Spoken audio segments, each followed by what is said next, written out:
Hi everyone, if I could have your attention, just have a few remarks for this evening. I won't keep you from the food and the drinks for too long, but I just want to say a few words on this evening. It's a special occasion. We're happy to welcome everyone back, obviously, to the RCMI. So let me just, first off the bat, I just want to say to everyone here, hello and welcome. It's really a privilege to see everyone back here after a long 2 years. It's a real privilege, so thank you for being here. Obviously tonight it's a special occasion. We're here to officially unveil the RCMI's new permanent First World War gallery, the Canadian Expeditionary Force, 1914 to 1919. For those who don't know me or haven't met me prior to this day, I know it's been a long 2 years, my name is Ryan Goldsworthy, and as the museum director and the curator of the RCMI Museum, it's my personal and professional privilege to open this new museum gallery with all of you in attendance today. The last 2 years have been especially challenging for the arts and culture sector, and many museums across Canada have suffered as a result of these circumstances. This in-person unveiling tonight is a wonderful return to form for the RCMI Museum, and we are delighted to see this day realized. So the CEF gallery itself, it represents over a year of collective work, from the planning and the research, to the artifact selection, to the design, and of course, the final installation. The full background of the gallery, however, goes back much further than that. So the RCMI Museum, as you know, founded in 1890. We've been maintaining artifacts since 1894, if you can believe it, which was actually 20 years prior to the formation of the CEF.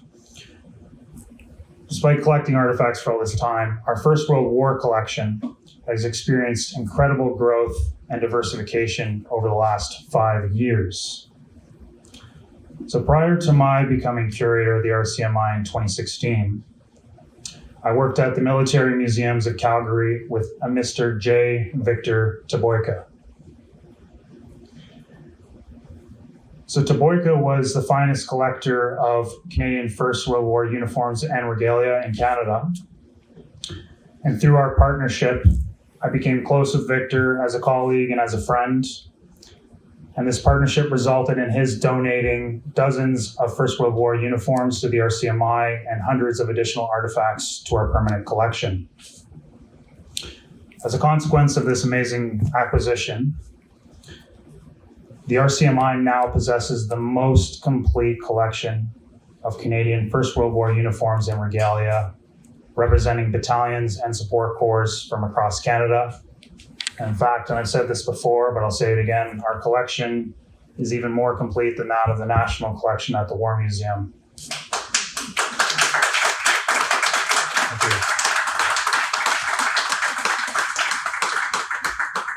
That is quite an achievement.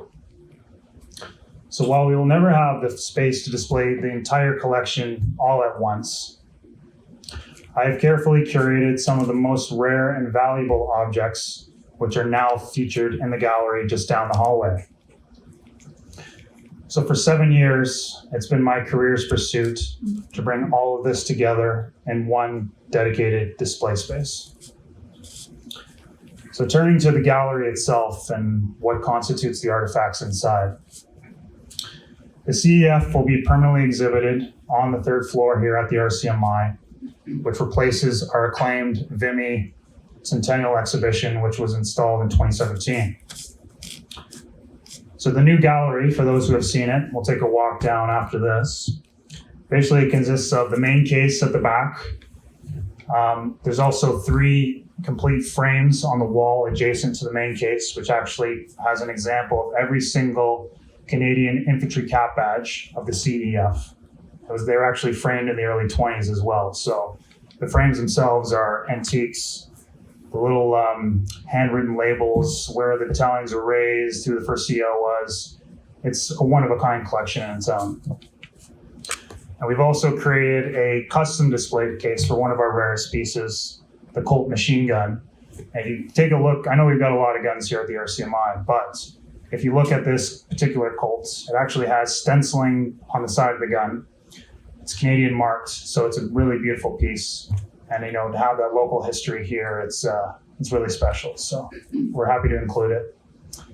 And on top of that, we actually have an original panoramic photo of the 8th Brigade Canadian Field Artillery. Those are quite rare to have the original panoramic shots. So we brought it all together in kind of this one area. I mean, we've always challenged for space in the RCMI, but we've really tried to bring the best of our collection to you in this display. So in terms of some of the individual artifacts inside the main display, I've displayed 2 uniforms inside. So the first is from Lieutenant David Morrison of the 3rd Battalion, which was a Toronto regiment, so always great to have the local connection. And a Private Alex Giffin beside him. I wanted to have one officer, one other ranks. And Giffin was actually a stretcher bearer of the Nova Scotia Highlanders. So I'll give you a little brief synopsis on each man here. So Morrison, he was actually an old original. He enlisted in 1914. You can see it on his service stripes. He was a distinguished officer. He won a military medal, a military cross. He actually survived a gunshot wound to the head at the Somme, came back, won the military cross during the 100 Days Offensive in 1918. So this is like a real lion of a man. And then you have Alex Giffin, who enlisted in 1916, was one of the most distinguished stretcher bearers written up in the sources. And unfortunately, he did survive the war, but he suffered greatly from post-traumatic stress disorder, shell shock after the war. So we have both of their complete uniforms on display and their original portraits. So when you look at them, think about the backgrounds, and it really does move you when you're in front of it. So in addition to the uniforms, and we spent plenty on that, I've also put on display several private purchase items. And of course, for those who know, private purchase items are basically non-issue items which were purchased by servicemen in an effort to make their lives more tolerable at the front. So one very neat example on the inside there is what's known as a trench football game. It's a little framed piece. It's basically like a 1916 Game Boy. So it has a little ball bearing inside, and you move it through the trenches, and then you're trying to get it into the gaping Kaiser's mouth at the back of the game. It's a really cool piece, and it adds sort of that human element that we're trying to get across too. It's not just the big overview, the major battles. Everyone knows Vimy, Passchendaele. We like to focus on the human side of the thing as well. How are these guys surviving at the front? And it was through these means, like distraction, entertainment, whatever they could get their hands on with the limited means that they had. So adjacent to that, we got other pieces too. Original cigarettes, if you can believe it, straight cut cigarettes, Rex brand. They're really nice inside of a cigarette case. There's a few other objects on the plinth as well, so I won't spoil it here. We also have objects from the battle, like they were battle tested as well. So not just the private purchase items, but also objects that reflect the hardships and the battle that was happening quite frequently in the Canadian Expeditionary Force. So some of these objects include Canadian-made cavalry spurs. They're actually 1916 dated. As I said, everything in here, I've tried to make it Canadian-specific and, of course, original. And we also have, you'll see a little set of a trench watch, a whistle, and a strand of barbed wire, which sort of represents the classic attack. You have the officers timing their watches to 0 hour. This trench watch actually has a really nice mesh cover on it. So, you're walking around the trenches, you don't want to crack the glass of this piece. So it hits 0 hour. There's also a trench whistle in there as well, very nice piece. They blow the whistle, obviously, they go over the top, and there's actually a strand of barbed wire cut from the western front. So it's a really nice sort of movement in the initial phase of the attack. The barbed wire, of course, being the greatest physical obstacle to the infantry as they cross the field. So it's really quite striking when you consider what these pieces represent to the history. So in addition to those, exquisite physical objects, we have curated many stunning photographs representing Canada's overseas experience in France and Flanders. So some of these photos are taken from the collection of the RCMI. There's great pieces. We actually have an original photograph of Roy Brown, among others, while several of the colorized photos that you'll see in there have been sourced from the Vimy Foundation as a part of their Great War in Color series.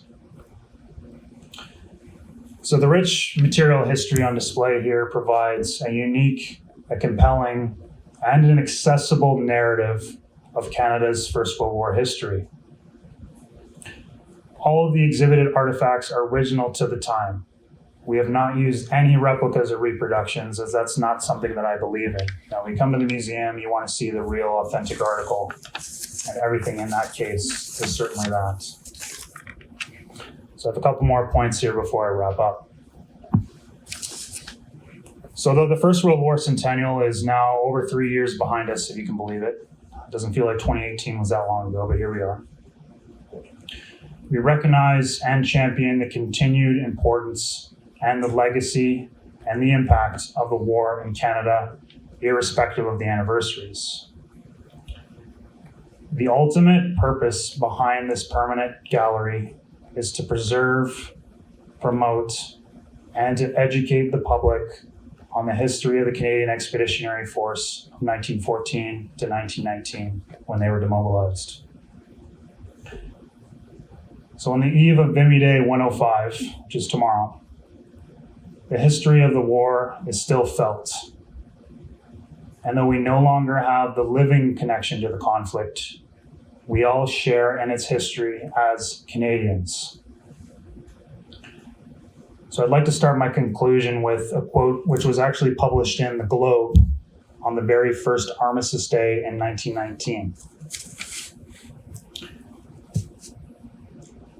The world is full of anxieties and perplexities. The reactions of the war have left many problems. But would it not be a terrible and fearful world if the struggle were still going on? By this time, every nation would be involved, and the loss of life and universal suffering would be beyond all imagining. For those who died, that the world might be saved, the living owe a debt that they can never repay. Let them remind themselves of it by paying homage today to the known and the unknown, whose lives were sacrificed on the altar of freedom. And I want to conclude just by saying thank you to all those who have contributed to the success of this exhibition, to all of you for attending, to the RCMI staff and the museum committee, and most importantly, to the men and the women who served in the CEF, gone but never forgotten. They inspire me every day. Enjoy the evening. Thank you.